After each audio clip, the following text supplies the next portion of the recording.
जिंदगी क्यों जमाने की मोहताज हूँ। तू सुने जो तेरे दिल की आवाज हूँ। मंजिलों से ना तुझे ख्वाबों से इश्क हो। जा जा तुझे इश्क हो। जा जा तुझे इश्क हो। These lines translate to loving the entire journey and not just the end goal, and falling in love with life as you go through life.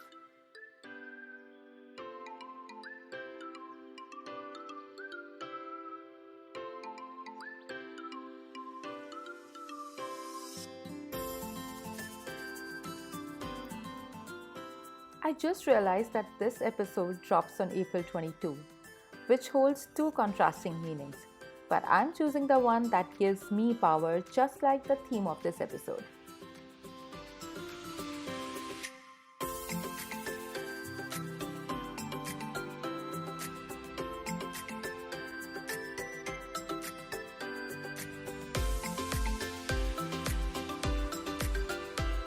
Hello, and welcome to the second last episode of season 2. It has been quite a journey, hasn't it? Well, it would have been incomplete without the immense support from all of you. During the last two episodes, I was questioning myself, and my mom's scolding did not help either. Whether I really needed to talk about Mr. X, but then you guys showed up. My Instagram is filled with messages such as relatable, thanks for sharing what I could not ever say, my story, glad Mr. X dumped me and I found my perfect match. Thank you for being raw and unfiltered. Gives me so much power and many such messages. So, yeah, mom, I'm not sorry at all because for the last time, it was about me going through all that and not throwing shade on someone else. She's so cute that even after all that, her biggest concern was what if Mr. X hears it? He would feel so bad. Such precious parents are not deserved by all. So at this point, you have seen it all, the pain, the trauma, the setback.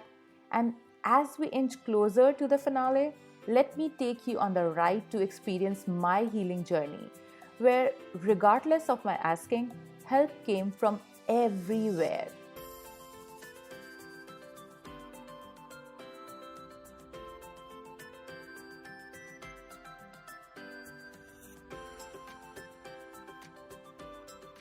I remember I used to get off work calls and cry, sit on my couch and cry, have my parents on the phone not talking to them, just the comfort of having them there and just cry. Asking Bhagwanji questions all day. Why am I being subjected to this pain all over again? Why was he sent to my life? Why does it stretch for so long? Am I not worth it? Is there nothing good in me?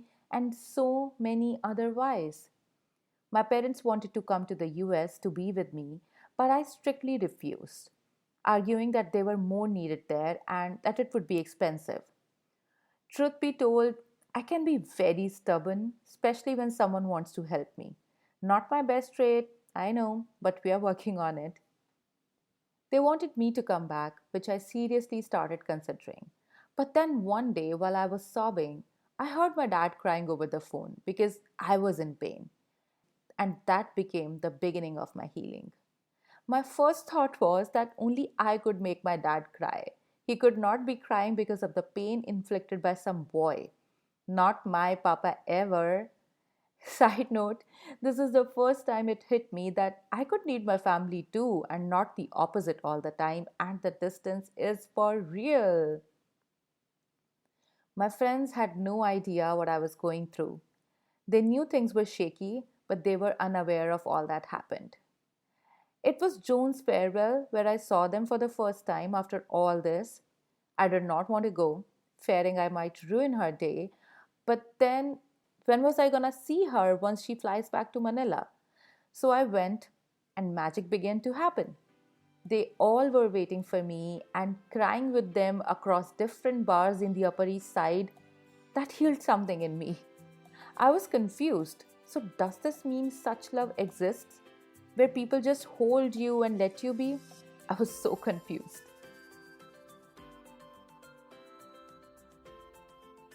My family respects H&S a lot. To them, Mr. H is one of the sensible, sorted, and dependable human beings.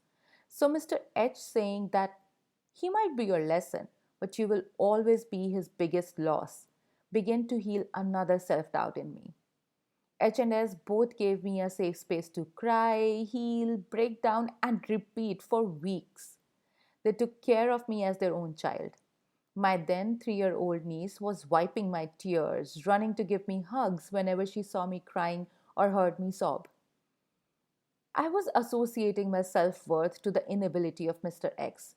So obviously, I was getting confused. There was this one person that I badly wanted to love me back, and then there are these precious people. They did not try to fix everything, but showed up. Showed up when I needed it the most and did not even know how to ask for it. My healing started with this immense and unconditional love and support from all corners of my life. And then, how could Mr. K stay away when the eyes filled with stars he so loved are now filled with tears and cries? So, help came from the heavens too.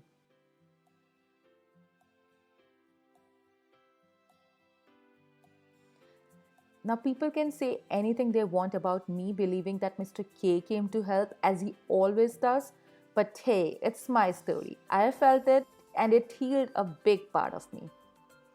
I felt his palms on my palms when I refused to walk, literally dragging me on the street and whispering in my ears, "Start walking, Gupta, I won't let you fall.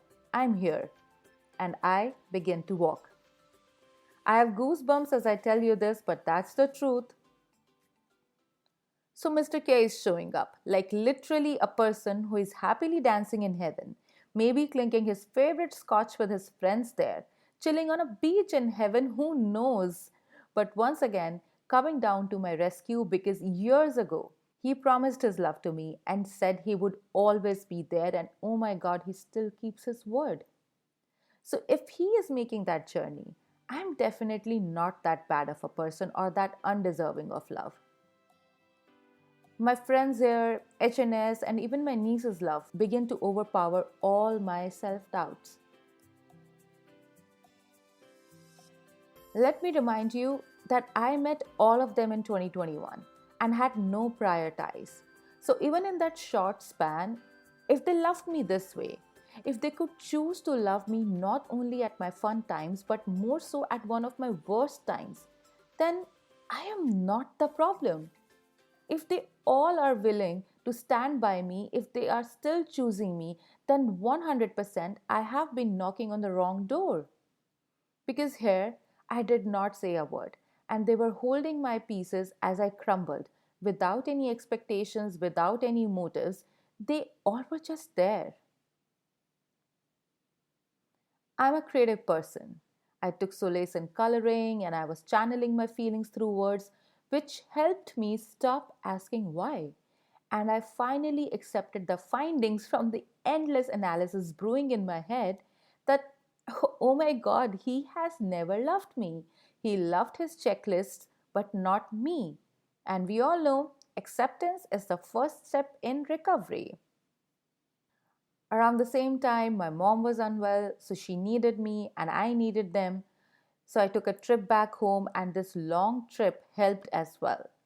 Just hugging sessions with my family filled me with a warmth that I could not even put into words.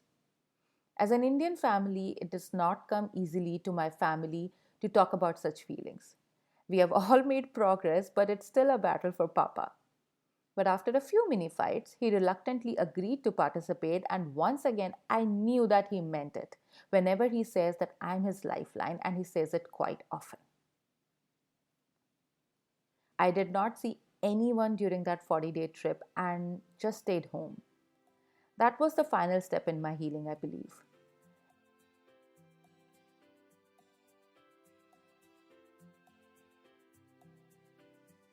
It's next to impossible for siblings to praise each other, but the Tom to my cherry, my baby brother, after the initial shock of knowing the entirety of the situation, just said, "Anyone would be lucky to have you, but luckiest if you choose them."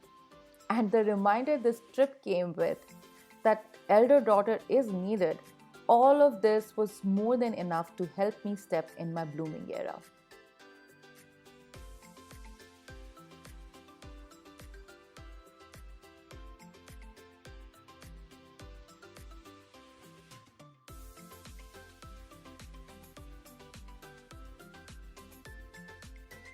Years ago, when I was battling depression, I met Ajay at that 3-day forum, which breathed life into me. He told me it's your story. Give it the meaning which gives you power. Jump on the driving seat and steer it in the direction you want. We lost touch. I don't know if he remembers me, but if my voice is reaching to him, then thank you once again. I chose myself, reclaimed my power, and channeled it all into myself. Imagine if I love others so fiercely, how would life shape up when I choose to love myself again? So, cut to today, one step after the other led me back to myself. I once again started dancing in grocery aisles. You can find me smiling by myself because life is good. Once again, giving smiles to strangers, couples make my heart go oh again, reading love stories again, having solo dance sessions while cooking, singing at the top of my lungs, going out with friends, trying to try a new hobby every month, solo movies, cooking myself my favorite meals, shining at my day job, giving Jersey a fair chance. So, from not knowing anything here, I have found myself falling for reformer Pilates, and an amazing instructor discovered some my kind of hangout spots, making new friends here and even dragging them for plans every weekend. Yes, people, I am glowing. While earlier I gave up on love, vowed to protect my heart, keep it under wraps, the beauty that Mr. K showed me in those 3 years of marriage, of doing life with your best friend, celebrating wins and losses, banters, and what not, overpowered all the negativity that found a temporary home in me. I refuse to let someone else's issues take away my dreams of living life the way I want to. So I took my time, but once again, I am back on dating apps because where else do I go in this pursuit of finding my best friend? Now, if you're still listening, I would need your help here. Please turn up the volume. I am manifesting, so help me send this to the magical energies in the universe. Dear universe, I am a simple girl with simpler dreams. I want to build a cozy place with my family, 2 or 3 kids maybe, filled with love, warmth, and happiness. A place where we might disagree with each other but never give up on each other. We grow in our careers but never apart from each other. We celebrate each other, celebrate life, and stand tall together in the face of challenges. Some might say I'm pushing my luck here, but my gut says there is someone out there. He might have lost directions, but is definitely seeking me as well. So, dear universe, help me find him because dating apps drain me and I can't juggle multiple men. I need my the one. And I know someone is out there who will appreciate my light, make me feel safe to trust, to be vulnerable, the person with whom I can share my darkness as well, who will wholeheartedly accept the real me who is not always the perfect partner, who is not always the positive one, who is not the low maintenance girl, but who is real, messy, and flawed. And instead of saying, "What's wrong with you?" he will say, "I am here." Until then, I am busy loving myself, my friends, my family, and life. And for those of you who are coming out of a bad situation or who have ever had self doubts, I hope that you have your tribe to remind you that you are enough, you are worthy, and there can be no one like you. You are one of a kind. And if by any chance you don't, then you have me. You have come so far not to give up now. We are warriors. We may get tired, we may want to rest, but we always bounce back. My papa always says, "चलने के डर से गिरना नहीं छोड़ते," which translates, we cannot stop walking fearing the fall we might face. So chin up, for you have given your all to the situations you did not know better. Accept life as a whole and not for the bits and parts of it does not work like that. While aiming for your goal, don't forget to enjoy the journey. कि चांद से होना ही है, चांद से होना ही है, दाग से इश्क हो, जा जा तुझे इश्क हो, जा जा तुझे इश्क हो. Yep, this song has been added to my morning routine and currently vibing very hard to it. It's called Ja Tujhe Ishq Ho and you can find it on Spotify, Apple Music, or anywhere else where you stream your music from. On that note, I would take your leave as I have to begin editing and prepping the finale, which is going to be a blast as you will meet the entire village. This one is going to be very interesting, some never heard opinions, and a lot of love. Until then, please share, subscribe, and keep that feedback flooding my inbox. I'm loving it when you share your stories, and as always, I'm here to answer any questions or just talk about any thoughts you might have. Now go catch up on season 2, and I will see you at the finale. It's time for your host Shifali to say bye bye.